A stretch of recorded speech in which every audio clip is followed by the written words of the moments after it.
நீங்கள் பார்க்கக்கூடிய காட்சி புத்தூர் அப்படிங்கிற பகுதியில் தான் இந்த மீட்டிங் பாயிண்ட். அங்கே அண்ணா சிலை அமைந்திருக்கிறது. அதன் அருகே தான் விஜய் வந்து பேசுவதாக திட்டம். அந்த பகுதியை நெருங்கி விட்டார் திரு விஜய். அவருடைய பிரச்சார வாகனம் அங்கே வந்தடைந்திருக்கிறத பார்க்குறோம். இன் மேட்டர் ஆஃப் மினிட்ஸ், இன்னும் சில நிமிடங்களில் அவருடைய உரை அங்கே தொடங்கும் என்று எதிர்பார்க்கப்படுகிறது.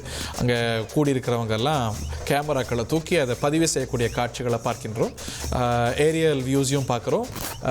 இந்த அண்ணா சிலை அருகே தான் அவர் வந்து பேசுறதுக்கான திட்டம். நாகை பகுதியை வந்து அடைந்த போதே தொண்டர்கள் ரெண்டு பக்கமும் கூட ஆரம்பித்தாங்க. வீடுகள்லாம் வாசலில் வந்து மக்கள் வரவேற்ற காட்சிகள்லாம் பார்த்தோம். அவருடைய மீட்டிங் பாயிண்ட்டுக்கு அவர் வந்தடைந்திருக்கக்கூடிய நிலையில் இன்னும் சில நிமிடங்களில் அவர் பேச தொடங்க இருக்கிறார். நம்முடைய தாவேக செய்தி தொடர்பாளர் திரு ரமேஷ் தொலைபேசி வாயிலாக இணைந்திருக்கிறார். ரெண்டு வகையான விமர்சனத்தை எதிர்கொள்கிறீங்க. ஒன்று, திருச்சி அளவுக்கு இல்லைங்க கூட்டம் அப்படின்னு. இன்னொன்று, வாரம் இப்படி தான் ஊரெல்லாம் ஸ்தம்பிக்க வைக்க போகிறீங்களா போகிற இடத்தெல்லாம் அப்படின்னு. வணக்கம் மாதிரி. அதாவது நாளைய தமிழகத்தின் ஒரு வரலாற்று சிறப்புமிக்க தலைவரை வந்து இன்றைக்கு மக்கள் வந்து மிகப்பெரிய அளவுல கொண்டாடிக்கிட்டு இருக்கிறாங்க. திருச்சியை பொறுத்த வரைக்கும் வந்து நம்ம அது ஒரு சிட்டியில வந்து பாத்தீங்கன்னா மிகப்பெரிய அளவுல ஒரு கூட்டத்தை பார்த்தோம். இன்றைக்கும் கிட்டத்தட்ட வந்து அதே அளவிலான ஒரு மக்கள் எழுச்சியை, மக்களுடைய அன்பை நம்ம பார்க்க வேண்டியதா இருக்குது. நீங்க வழிநடிகளும் பாத்தீங்கன்னா கட்சிக்காரர்கள் மட்டும் இல்லாம, கட்சியுடைய தொண்டர்கள் தோழர்கள் மட்டும் இல்லாம, குடும்பமாக எல்லா வயதினருமே வந்து தலைவரை வரவேற்பதை நீங்க பார்க்க முடியும். அந்த அளவுக்கு ஒரு எழுச்சி மிகுந்த ஒரு கூட்டமாக தான் இருக்கிறது.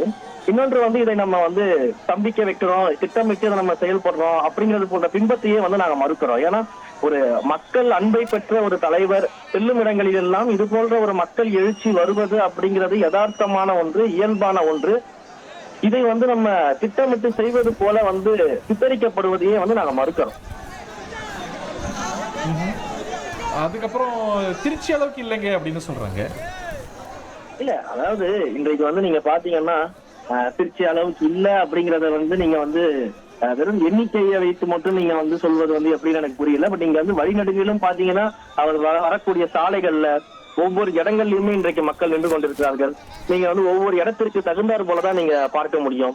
சிட்டியில ஒரு ஜங்ஷன், அந்த ஜங்ஷன் இடத்துல இருக்கக்கூடிய கூட்டத்தை மட்டுமே நீங்க பார்த்துட்டு அது போல இங்க நீங்க சொல்ல முடியாது. ஏன்னா இங்க வழிநடுகளுமே நீங்க வந்து எவ்வளவு கூட்டம் இருக்கிறது, எவ்வளவு மக்கள் இருக்கிறாங்க, நீங்க அதை நம்ம பார்க்க வேண்டியது இருக்கு. குடும்பமாக வந்திருக்கிறார்கள், அந்த அன்பை செலுத்துகிறார்கள் அப்படிங்கிறது தான் நம்ம பார்க்க வேண்டியது இருக்கு. அதை விட ரொம்ப முக்கியமாக இந்த விமர்சனத்தை வைப்பவர்களுக்கு முதல்ல அந்த கட்சியினருக்கு, அந்த கட்சியினுடைய தலைவர்களுக்கு இந்த அளவுக்காவது கூட்டம் வருமா அப்படிங்கறத பார்த்துட்டு தானே அவங்க அந்த விமர்சனத்தை வைக்க முடியும். இன்றைக்கு வந்து காசு கொடுத்து கூட்டக்கூடிய நிலைமையில தான் மற்ற கட்சிகளுடைய கூட்டங்கள் இருக்கு. நீங்க சமீபத்தில் நடந்த முப்பெரும் விழாவை நீங்க பார்த்திருந்தீங்கன்னா தெரியும். பாதி இடங்களுக்கு மேல வந்து அங்க உட்கார்வதற்கு, அமர்வதற்கு வந்து ஆட்களே கிடையாது. அது எப்படி வந்து அந்த நபர்களை வந்து அழைத்து வந்தார்கள். ஒரு வண்டியில வந்து பாத்தீங்கன்னா எப்படி வந்து ஒரு ஆட்டு மந்தைகள் எல்லாம் ஏத்திக்கிட்டு வருவாங்களோ அது போல ஒரு வண்டியில வந்து ஆட்களை நிரப்பி பணத்தை கொடுத்து கூட்டி வந்துதான் அந்த கூட்டத்தை காட்ட வேண்டிய சூழலுக்கு இன்றைக்கு கட்சிகள் இருக்கும் பொழுது இங்க நீங்க தன்னெழுச்சியாக இவ்வளவு மக்கள் வந்து நிக்கிறாங்க, குடும்பமா வந்து நிற்கிறாங்க, தலைவர் மீது அன்பு செலுத்துறாங்க அப்படின்றதான் நம்ம பார்க்க வேண்டுமே தவிர்த்து நீங்க வந்து திருச்சியோடவோ இல்ல நாகப்பட்டினத்தோடவோ இல்ல மற்ற மாவட்டங்களோடவோ கம்பேர் பண்றதை விட மற்ற கட்சிகளுடைய கூட்டங்கள் எப்படி நடக்கிறது, இன்றைக்கு ஆண்டு கொண்டிருக்கக்கூடிய கட்சியினுடைய கூட்டம் எப்படி நடக்கிறது, அங்க மக்கள் எப்படி அழைச்சு கொண்டு வரப்படுகிறார்கள் அப்படின்றத நம்ம பார்க்கணும். இன்னைக்கு நீங்க பாருங்க, வீட்டு மாடிகள்ல இருந்து, வீட்டு வாசல்ல இருந்தெல்லாம் இன்றைக்கு மக்கள் எங்க தலைவரை வரவேற்றுக்கிட்டு இருக்கிறாங்க, அந்த அன்பு மழையை பொழிஞ்சுக்கிட்டு இருக்கிறாங்க. இதை நீங்கள் கம்பேர் செய்ய வேண்டியது வந்து மற்ற கட்சிகளோடு, மற்ற கட்சியினுடைய கூட்டங்களோடு, குறிப்பாக இன்றைக்கு ஆளுகின்ற கட்சியினுடைய கூட்டங்கள் எப்படி நடக்கிறது அதோட தான் நீங்க கம்பேர் பண்ணி பார்க்கணும். ரைட். இப்போ இன்னொரு விமர்சனம் என்னன்னா, அவருடைய நாவல்ட்டியா, அவருடைய ஸ்டார் வேல்யூ கருதி வாரம் போறீங்க. மற்ற தலைவர்கள்லாம் பாருங்க தொடர்ந்து களமாடுறாங்க, மக்களோட நேரடியா இது பண்றாங்க.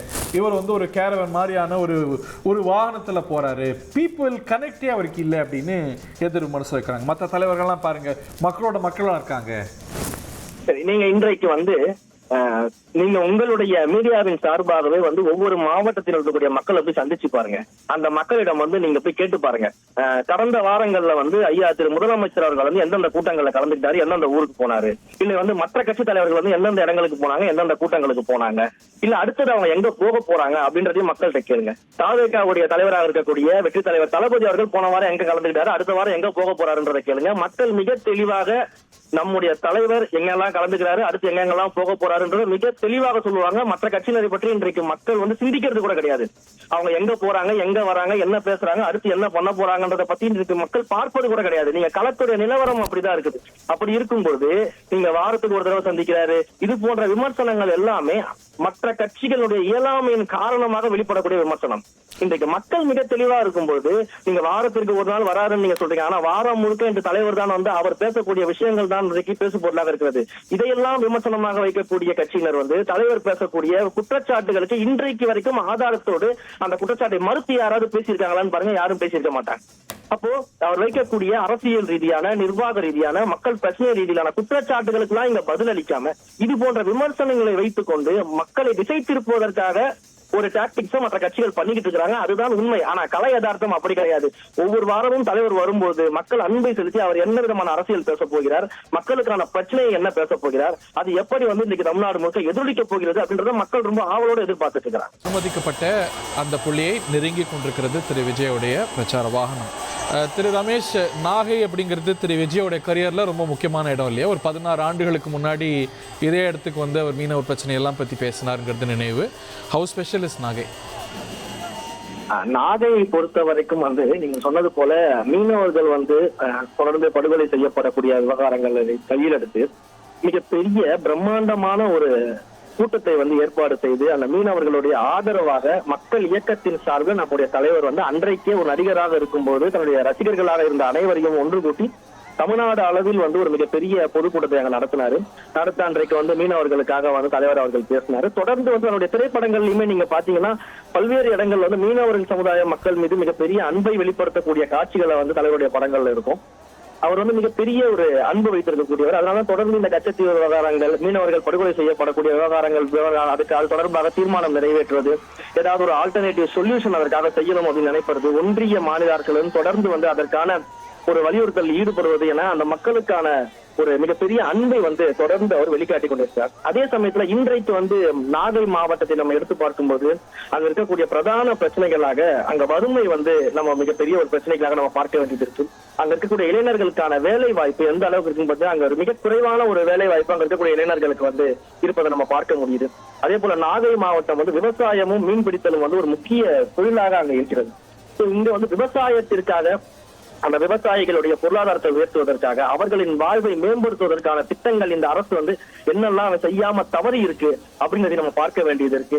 மீனவர்கள் வந்து தொடர்ந்து மீன் பிடிக்க போகும்போது இலங்கை கடற்படையினால் வந்து தாக்கப்படுவதும், படகுகள் வந்து சிறைப்பிடிக்கப்படுவதும், இன்னும் சொல்ல போனா வந்து ரோந்துக்கு வரக்கூடிய இலங்கை கடற்படையுடைய படகுகளை வைத்துக் கொண்டு இங்க இருக்கக்கூடிய தமிழக மீனவர்களுடைய படகுகள் வந்து உடைக்கப்படுவது, அதே போல மீனவர்கள் கைது செய்யப்படுவது, இப்பொழுதெல்லாம் சமீப காலங்கள்ல நீங்க செய்திகள்லாம் நம்ம பார்க்கிறோம். மிகப்பெரிய அளவுல வந்து அவர்களுக்கான அபராதம் விதிப்பது என்று நம்முடைய மீனவர்கள் தொடர்ந்து எந்த அளவிற்கு வந்து வஞ்சிக்கப்படுகிறார்கள் அப்படின்றத நம்ம பார்த்துக்கிட்டு இருக்கிறோம். இதற்கெல்லாம் தலைவர் வந்து தொடர்ந்து தன்னுடைய ஆதரவை வந்து தெரிவித்துக் கொண்டே இருக்கிறார். அந்த மீனவ சமுதாய மக்களுக்காக, விவசாய சமுதாய மக்களுக்காகவும் வந்து தொடர்ந்து மீனவ பிரச்சனை எழுப்பி வந்திருக்கிறாரு. கடந்த கூட்டத்துல கூட பேசினார். அப்போ நீங்க எதிர்கொண்ட விமர்சனம், குறிப்பா நாத்தாக்கால இருந்து வந்த விமர்சனம் என்னன்னா, அவர் காவிரி பிரச்சனையை பத்தி பேசுவாரா, கர்நாடகத்தை கண்டிப்பாரா, முல்லை பெரியார் பிரச்சனையை பத்தி பேசுவாரா, இதுவும் விவசாயிகளுடைய வாழ்வாதாரம் சம்பந்தப்பட்டது, பேச மாட்டார். ஏன்னா ஜனநாயகன் படம் அங்க ஓடணும், அந்த கன்சர்னால தான் மற்ற மாநிலங்களை விமர்சிக்கிறது இல்லை, அதனால நமக்கு வர இடையூறுகளை பத்தி விமர்சிக்கல அப்படின்னு. அதற்கு விட இருக்குமா இன்னைக்கு? இல்ல, நான் என்ன சொல்றேன்னா, தலைவர் வந்து எல்லா பிரச்சனைகளையும் நிச்சயமாக பேசதான் போகிறாரு.